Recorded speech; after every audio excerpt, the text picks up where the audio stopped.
keep getting asked what happened to my mom, the circumstances. It's hard to talk to people about it over and over and over again. I think a video description is better. I'm gonna leave out specific names or details. I don't think that's necessary. That's not the point. Really bringing awareness to the situation is what's really important.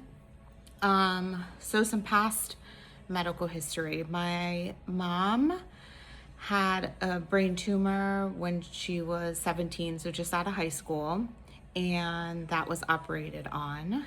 That was a big surgery for her. Let's see, and then years later, 1984, I was 3 years old.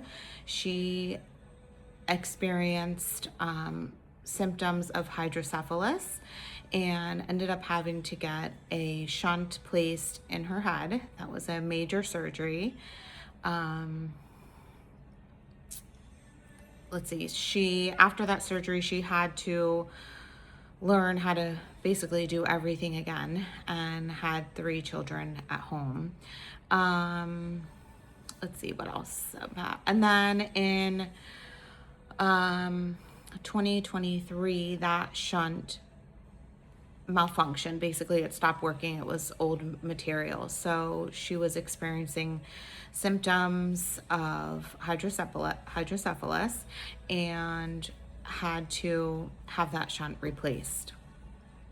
Fast forward to 2025, she had complained that she was feeling itchy, but I didn't think much of it. We were headed to get a haircut, and I said, we'll have the lady look at your head, and I could see better when she's cutting your hair. At that point, we realized that the shunt that was placed in 2023 was exposed. So we then made an appointment to see her neurologist. This was early November. Let's see. This was Hospital A. We went to her neurologist. Her neurologist said, this is really bad. You need to be admitted to the hospital.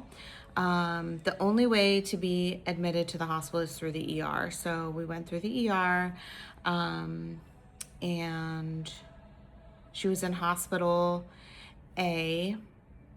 Let's see. For 3 days prior to, their plan was to remove the shunt because of such a high risk of infection, which we understood. It was opened. The shunt was exposed, and it should not be exposed. Their plan was to remove the shunt, wait 4 to 5 months, and then replace it on the other side of her head, and drain through the jugular. The original shunt was on one side of her head, and it drained through her neck into her body. There was existing hardware there that had been replaced in 2023. So Hospital A, I said, that's not good enough. She won't survive 4 to 5 months. You have to do better. And we were advised, okay, 2 to 3 weeks, and then we'll replace. And I said, that's not good enough. She won't survive that. We were told no one dies from hydrocephalus. And I said, not my mom. She needs this. And then they moved it to, the best they could do was 10 days. So she went into surgery to have the shunt removed on a Thursday, and they discharged her from Hospital A on a Friday, 5 p.m. She didn't get dinner. She went to a Hospital B Friday evening. Saturday morning, let me back up a little bit. When she had surgery on on Thursday, I said, can we do an external shunt? Can we do something to help mom? And we were told she needed something so that she can get antibiotics for those 10 days as a precaution, because their concern was infection. The doctor said no to getting external drain, and we were told she could get some sort of spinal tap to drain any fluid if she exhibits symptoms. I was apprehensive of this, but I trusted them. So she was discharged on a Friday evening, went to Hospital B Friday evening. I talked to her. She was getting a bit disoriented. We had some family members that visited her in Hospital B. And Saturday morning, I was going to be there to visit her and see her. So I did get text messages from my mom on Friday night that were exhibiting signs that she was very disoriented. Unfortunately, I missed those text messages. And Saturday morning, when we showed up to Hospital B, we went to her room and she wasn't there. There was a cleaning lady in the hallway cleaning up, and we asked where our mother was. We were told go to the front desk, and when I was at this Hospital B, I was with 2 other family members. Let's see. We spoke to a nurse. She said my mom had a fall and she was taken to the hospital. We asked what hospital. We had to figure that out. When we talked to the nurse, she said, your mom only had an eyelash size cut on her head and she was responsive. So I was like, I have to get out of here. I need to go see my mom. And we showed up to Hospital C. And my mom was in the trauma ER. They didn't know who she was. When we had called the hospital to find out if she was there, we gave her name, so they had her name, but she came to Hospital C. They didn't know why she had bandages on her head. They didn't know what had happened. I'm gonna show a photo of her. So if you do not want to see this photo, let's see. I would tell you to look away for a bit. So this was my mom prior to her surgery of removing the shunt.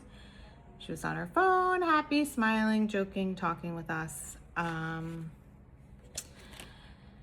This is the photo of the shunt exposure, which we see is not good.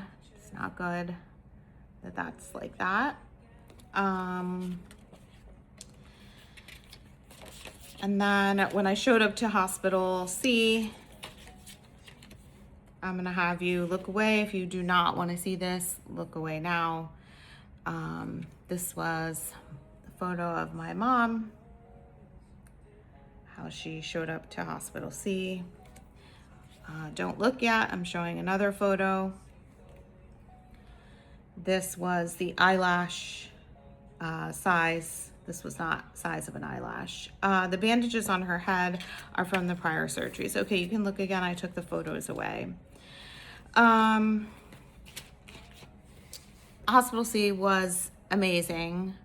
They did everything they could for my mom. She ended up having an external drain placed, and then after they monitored that, she had a shunt placed. But in the time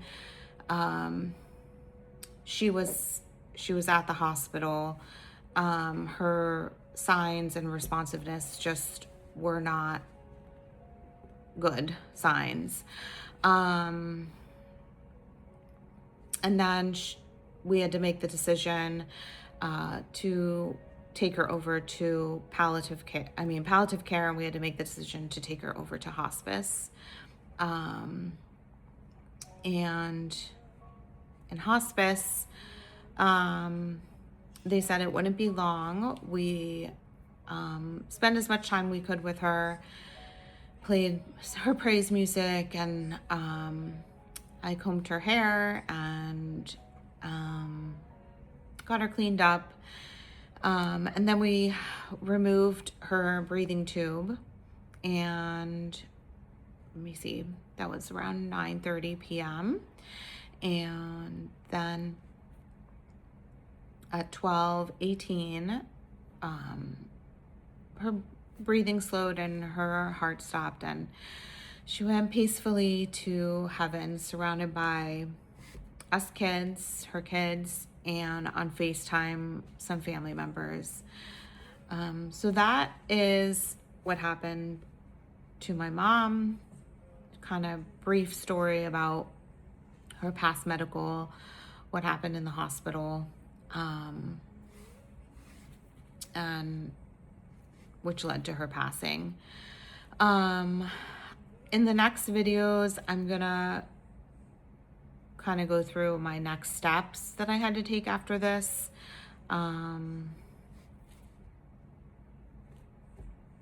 And now you're kind of filled in on what happened to my mom.